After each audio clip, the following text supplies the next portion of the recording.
welcome to Film Fam Inspired by True Events. I'm Heather. I'm Brian. And I'm Zoe. We're the Greys and we're your Film Fam. For today's companion minisode to our Raiders of the Lost Ark episode, we are so excited to be talking to Dr. Stephanie Hagan. Dr. Hagan studied Roman art and archaeology at the University of Penn, and she's a professor, like our handsome Indiana Jones, and she teaches in the art and art history department at Drexel and Penn. Hi, and welcome to the podcast, Dr. Hagan. Hello, thank you for having me. Can I call you Stephanie? Please do. Yeah. Or, I mean, I'm fine also calling you Dr. Hagan. I love that, actually. Can I call you Dr. Hagan? Yeah, you can call me Dr. Hagan. You can call me Professor Hagan. Please don't call me Ms. Hagan or Mrs. Hagan. Students think that's like they're trying to be polite when they call me Mrs. Hagan. They don't understand that they are both like referring to this gendered history and ignoring my doctorate. So really either. Right. It's like, so married Hagan lady or unmarried Hagan lady. Yeah, you did what's important about you. Obviously. You need to pull a Music Man where somebody goes up to him and he says, excuse me, Mr. Hill. And he's like, oh, no, please. Professor Hill.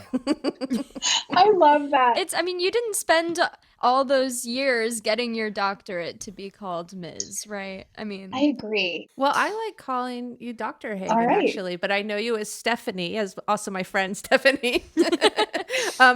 So I have two questions for you. One, have you seen Raiders of the Lost Ark?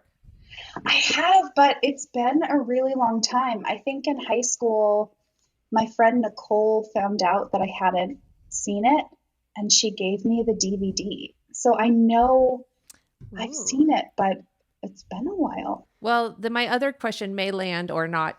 How often do your students write "love you" on their eyelids to you, and blink slowly, and then blink at you? And is that a really big problem? Do they like "love you, Dr. Hagan"?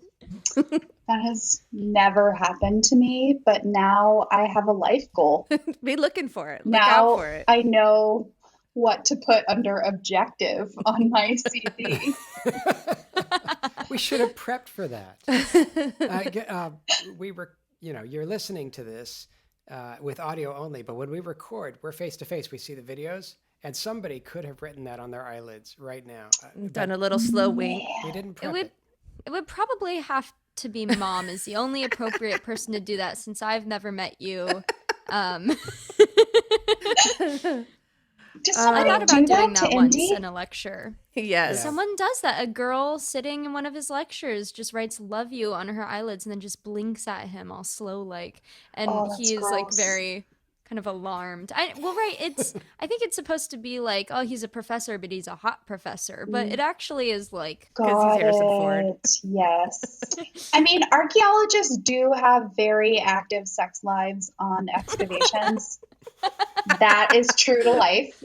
Okay. I do not This is why we had you on this podcast. We are starting off this now and nothing else. To the good stuff. So strong. Content.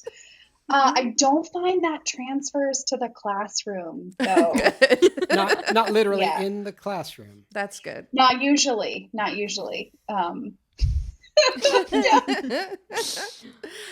There's just something about the dirt and the heat and the having to wash your clothes in a basin that just brings out all of your carnal urges. Well, one thing we learned last week was also that one way you can tell that something is a bone is by licking it. I feel like you shouldn't phrase it like that. Yeah. That's pretty true. Yeah, you can like spit on things. A big thing is to, the song, "And I see your true colors shining through." Okay, if you want to see the true color of a building material, you're going to like pour a little water on it, maybe spit on it to wipe away the dirt and see like, oh, this is porphyry, this is serpentine. So I would say that I get bodily it. You're liquids are sometimes involved in archaeology. you're there, you're on a dig, everyone's spitting on things. I mean, like, certain things are Hot. just bound to happen. It sounds really hot. Yeah. That's so exciting. Oh, Always hot.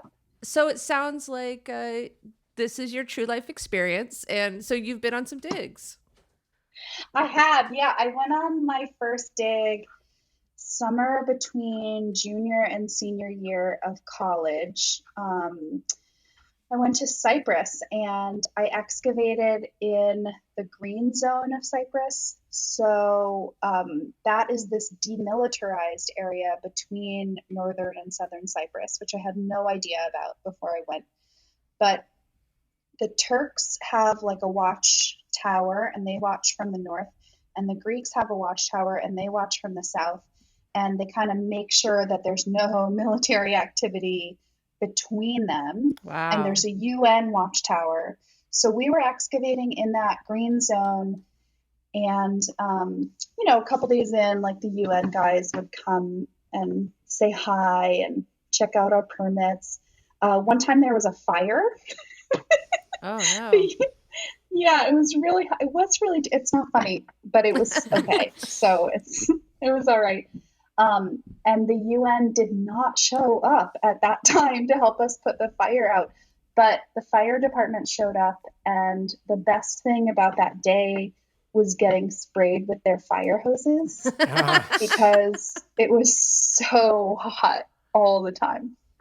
Yeah, so I excavated on Cyprus one summer. That's Wow. amazing. Yeah. So one of the controversies in Indiana Jones that we did want to talk to you about is he a good archaeologist? Because in the cold opening, he goes into a temple without taking pictures or finding, he just like runs in, he grabs this statue, and then he runs out and the whole temple falls in on top of him basically, and he destroys the whole place. And he's like, I have this thing, and like he didn't really do a lot of good work to like, he didn't really conserve the place. And also he's constantly running around stealing things from various places.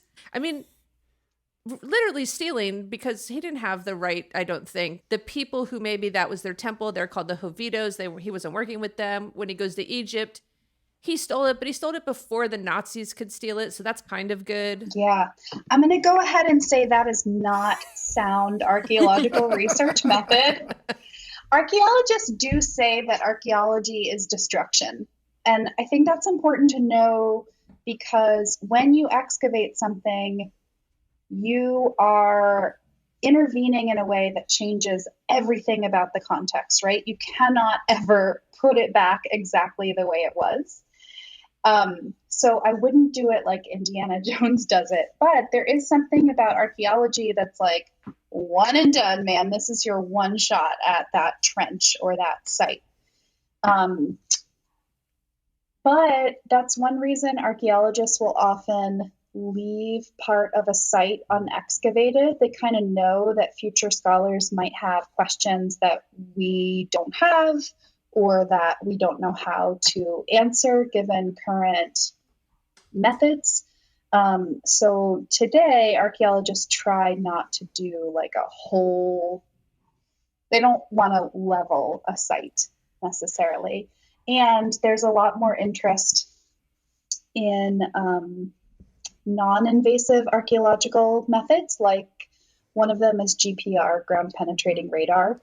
So you're basically shooting sound waves down to the ground to figure out what structures are under there. So you could do something like that on a much broader scale and have an idea of like, well, here's the edge of this city or the edge of this fortification mound without even digging it. So there are cool ways to find out archaeological type information without going in with a trowel or stealing temple sculptures. Have you ever done archaeology or digs like close to home, or is it often like other countries? I haven't. That stuff's not dead enough for me. It's not old enough for me. What is old enough for you? The only other site So because I'm a Romanist, like Right. it's got to be a good 1500 years old. I'm sort of creeping newer, but by newer I mean like medieval Byzantine. Mhm. Have you found remains on a dig, or is it all just artifacts? No, like skeletons lying around? No skeletons for me. I The coolest thing I found when I was digging was a hand, well, a stone hand, not a human hand, of a Ooh. sculpture Oh, holding a fiali, which is Oh. an offering dish. And this was part of a sanctuary site, and Wow. that was Oh my badass. I'm gosh, not that gonna is so lie. That's cool. that is incredible. so On the last awesome. day of our dig, there was something like poking out of the trench wall. It's called the bulk. So, like, what divided my trench from the next trench. And I wanted to get in there so bad and see this, like, stone piece. And did it belong to the same sculpture as the hand holding the fiali? But my trench supervisor wouldn't let me. He was all like, oh, organized collection of data. Oh, archaeological context. It was a real bummer. If you were Indiana Jones, you would have just Wouldn't have blown it messed with up. any of that. Yep. Yeah. Or if I were like Heinrich Well, Schliemann trying to discover Troy, I would just be like, dig, dig, dig. I don't care about this Ottoman stuff. Dig, dig, dig. Where is the Trojan I watched a War? documentary about Yeah. that. I remember watching a documentary about that and them saying that they just like kept going and just destroyed a bunch of earlier stuff because they were so sure they were gonna find like Ilium. Yeah. They really did. Oh that no. It's all true. They that's just oh totally disregarded levels that they weren't interested in, and also material that they didn't regard as having value. So stuff that we would collect today, like, I don't know, potsherds, or okay, let's say you were excavating and you're in an Egyptian tomb and you find like a canopic jar. So it's a jar that holds organs. If you were gonna give that to a museum, Oh, hold on. We you're know. like, duh. I Zoe. when I was a child I used to mummify my stuffed animals and take out their quote unquote organs and put them in canopic jars. Yeah, because we homeschooled her, and So so I I'm a taught. little weirdo. Yeah. So we when I was teaching her about like Egyptology Yeah. or something, I had these Matryoshka dolls, and she used those as her canoptic jar. Yeah, there was a whole time where Zoe was really Yeah. into that. I mean, the Continue. Sorry. mummification period is totally normal phase of development. um, so if you had your like canopic jar, or like I don't know, maybe a cooking pot is a better example. If you wanted to sell that to a museum or to a private dealer, you would want to like wash it and clean it out and be like, here's my beautiful pot, or here's my Mm. beautiful jar for you. But when you do that, you're getting rid of anything like trace pigments of, any kind of Mm. trace elements of paint that could be Wow. used to learn about that. You're getting rid of like floral and faunal remains that could tell you, I don't know, what kind of diet these people had, or what kind of things they cooked or burned in that vessel. You're getting rid even of like the dirt that attaches to it, which can be wildly important if you're somebody who does like archaeobotany and soil analysis and can actually get information from that little teeny data. And so, not only digging through layers that you're not interested in, but also looking for the sexy stuff, which Indiana Jones is definitely doing, and Yeah. disregarding the kind of daily life objects. I mean, the archaeological record already privileges the rich. It already privileges Mm-hmm. the elite. That is what we have records about. So, looking for the sexy stuff, keeping the beautiful objects, makes that trend worse. Well, another thing that we talked about in our episode that Brian talked about was in Indiana Jones, Raiders of the Lost Ark, they say that there are already treaties, but there weren't really treaties back then for, the export. exporting or importing or making sure you're doing that legally. Can you talk about that? Yeah, so in the 30s, there would have been a system called partage. Partage means sharing. It comes from the French partager, right? So you're going to take part of your fines and you're going to divvy them up and split up your fines between all the different parties who are excavating and the home country. So let's say you are excavating in Turkey with a team of Brits and Americans. Then you're going to make three piles, and one pile is going to go to Turkey, one pile is going to go to the American museum or university that's involved, and one pile is going to go to the Brits. And this was totally, totally normal. It is not practiced anymore. It kind of loses favor earliest in Europe as countries where we have lots of excavated material like Greece and Italy, as those countries start to form modern nation states. So really as like nationalism takes hold in Europe, they start to say, wait a second, you're not taking our cultural patrimony, you're not taking our goods. And that means that North American and European archaeologists and scholars are pushed into other areas if they want to dig and if they want to collect for their home institutions. And so that's why after like the mid 19th century, there's more excavation happening in Turkey, in like the Eastern Mediterranean and Near East, what, today, Iraq, Iran, places that don't have the same national infrastructure, places that are occupied by European colonial powers, and so they don't have their own say in what happens to their cultural patrimony, and places that don't, that haven't developed these export rules. And Brian was talking about export rules in Peru at the time of the Indiana Jones movie. Like those are going to be the dominating. That's where the mandate is going to come from. Like there's no international law that says this is what we do with objects or this is how we take care of cultural heritage. There's no mechanism for enforcing that. And so it really is something that happens on a country by country basis. And these piles, these like partage piles, were funny because the people who constructed them wanted to make them look equal, but they also wanted certain stuff for themselves, right? So let's say they had, again, canopic jars. Do they like, if there's something that comes in a set, do you put all four in one pile and risk not getting that pile? Do you split them up across the three piles? So there are strategies that have to do with collections that mean objects end up in collections divorced from Right. their Yeah. original context, divorced from the stuff that they were originally with. I was going to ask, like, are these piles done by count, by volume, by assigned value at the time of the dig? How did they determine that these piles are equal?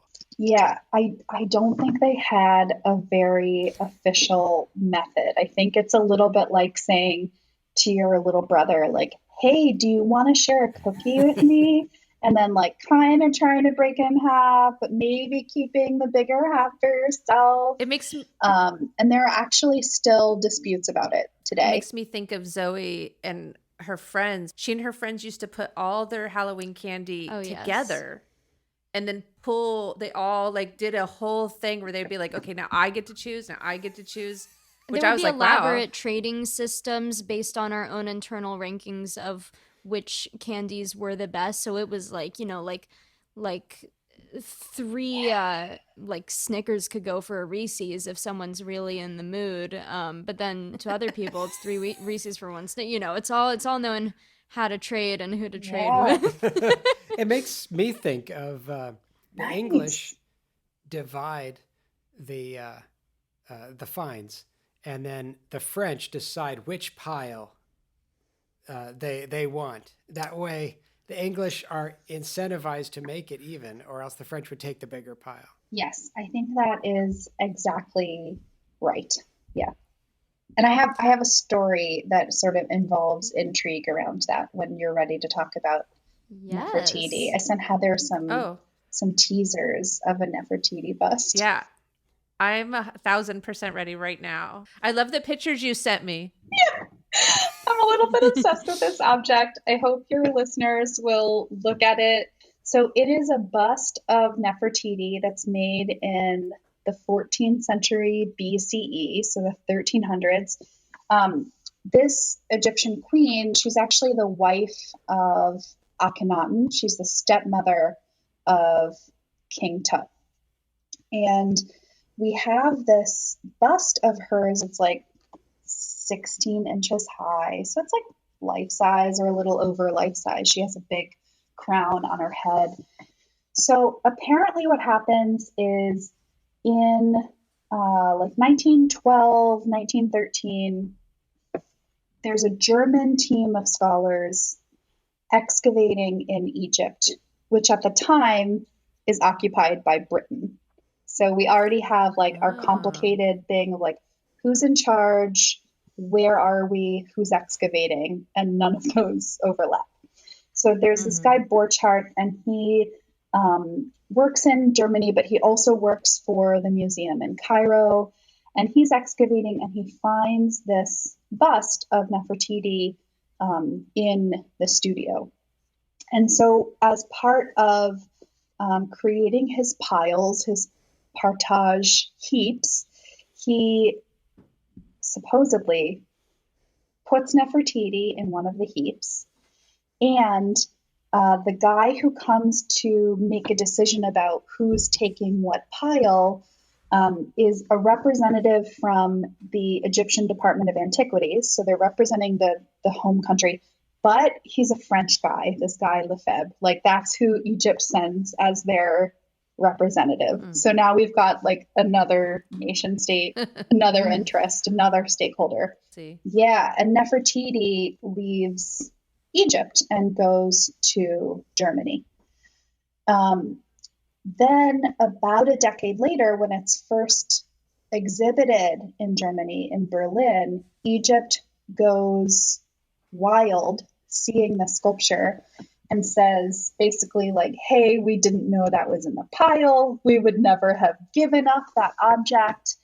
And Borchardt, the guy who makes the piles, is like, like I did the fair thing, but we actually have his journals, and he talks about how amazing this bust is and how it's an unparalleled object.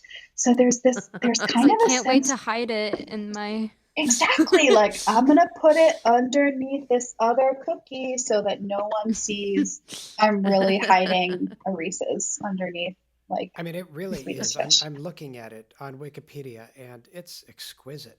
It really is a nice bust. It's a nice bust. But what do you see that makes you say that? Oh, with the delicacy of the sinews in the neck around the Hmm. throat, Okay, now the I gotta look it up too. the detail of I mean, I don't know if it's shadows or not, but there's like a little line below her right eye, the around the lips. Everything just looks really like the artist paid a lot of attention to it, and just it's preserved. It has its original color, Hmm. the patina, everything looks like it's, I mean, not new, but like it could be 1 or 200 years old. Hmm. Yeah, that's beautiful. I'm looking at it now. It's beautiful, and it is also of a figure that is so culturally significant to Egypt. Yeah, that's true. I don't want to rain on y'all's parade. It is a Is cool it fake? object, but I would argue that we think this is a cool object because of the value that European museums have placed on it, and not because Oh. of anything inherent about the object.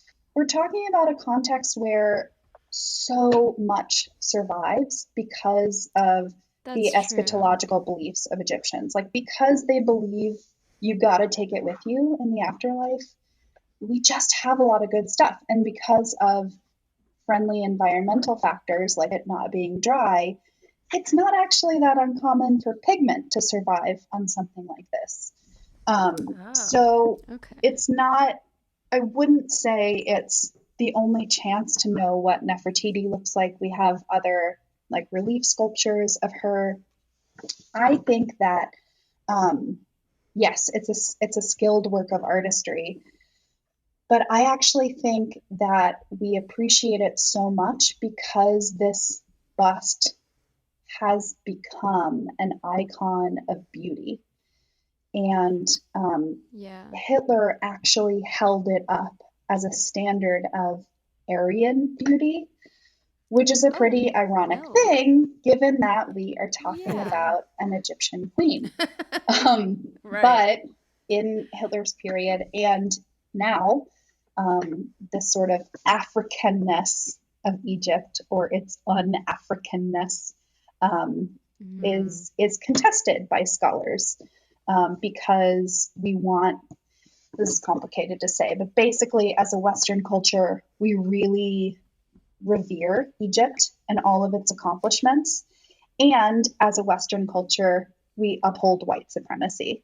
So, Hmm. how do we do that and continue to revere Egyptians? We say, oh, the Egyptians who did the really cool stuff weren't actually Egyptians, they were Greeks and they came in after Alexander the Great. So, there are all these like mental gymnastics that have to happen to get to the point where this beautiful bust is an Right. idol of Aryan beauty. So what happened with the Nefertiti? Well, Yeah, did it end up going back to it's Egypt still or? in Berlin at the Neues Museum. Um, Egypt, started asking for it back immediately. They offered different compromises, like here we'll trade you a bunch of stuff for that bust. They said we're never going to let you excavate here again. That didn't really work. Something happened in the 30s where Germany almost gave it back, and then Hitler said, "What the German people have, they keep," and it was not returned. More recently, Zahi Hawass, who's a big name in like the antiquities ministry in Egypt, has continued to push for, it survives World War One, it survives World War Two in a German bunker, um, and in spite of kind of more recent pushes to return it, I don't really see that happening. There's the argument that was a completely legal and above board export. There's the counter argument that maybe it was a little sneaky, but I just don't know that. I don't know that Egypt has any particular card that it can play to get Germany to return it. And now, ironically, Germany views that bust as so much a part of their own cultural patrimony. Like, it didn't come from their country, Wow. but they very much regard it as part of their identity. It's even on like this German, there is a stamp, a postage stamp with the bust on it, um, which is kind of Wow. an interesting idea that like she's their queen. They call it in 1930 their new monarch. So they really like Wow. accept her, or like they accept their revised version of her. And there has Right. been a more recent movement in Germany. It's called Culture Cooperation or Kulturkooperation. And they're interested in bringing attention to the cultural and political interests of Africa and Asia and Latin America, where colonial powers have historically kind of played out these claims. But again, I don't know what incentive the owning countries really have to to give it back. Do you have any other anecdotes that you want to share? Oh, do you know, since you're doing a movie podcast, I did hear that that Nefertiti bust was the inspiration for the hair of Frankenstein's wife. So, Huh. Oh yeah, that makes right? sense. That is makes so sense. I can see Cool. it now, but Frankenstein's Yeah, wife. so we might have to fact check that, but that's the rumor that's going around. Callback. And I sent you a picture of Rihanna in a similar kind of getup and Beyonce. So there's this idea about like modern queens reclaiming queenship that's been taken, kind of de-Africanized in a lot of yeah. ways, which I think is an interesting thing. That's really cool. Thank you, Dr. Hagan, so much for being on the podcast. That was amazing. My pleasure. Thanks, you guys. Do you have anything to plug? I'm teaching a class at Penn in the fall. It's through their liberal and professional studies program, which is kind of like Penn's continuing ed. So it is not only open to Penn undergrads. It's going to be about Hellenistic and Roman art. So it should be a good time. Penn is really looking forward to being back on campus and in person in the fall, and I hope to be able to use some of Penn's collections. So if anyone wants to come and nerd out with me, that's where to find me this fall. Wonderful. Thanks. That's so That sounds exciting. great. Zoe, do you have anything to plug? I do. On May 16th, a Sunday, I am hosting a free Zoom concert of my music. I will be performing songs. My father will also be performing a couple songs, and totally free, just an hour online. We'll post the link to the Eventbrite. You can just reserve some tickets. Tell them if you want to, tell them your Instagram so they can also find it there. Find me on Instagram at proto.zoe. Brian, do you have anything else to plug? No, I'm not doing anything else. No, I'm not plugging anything. This is what I do. Like Film Fam, inspired by true events, subscribe to hear more stories that inspired our favorite films. For photos and links from the show and other shenanigans, follow us on Instagram at FilmFamPodcast, on Twitter at FilmFam_podcast, and on Facebook at FilmFam Inspired by True Events. If you have any questions, comments, corrections, or films whose inspiration you'd like us to explore, you can email us at filmfampodcast@gmail.com. Thank you, Brian. Thank you, Zoe. Thank you all for listening. See you next time. Bye. Bye.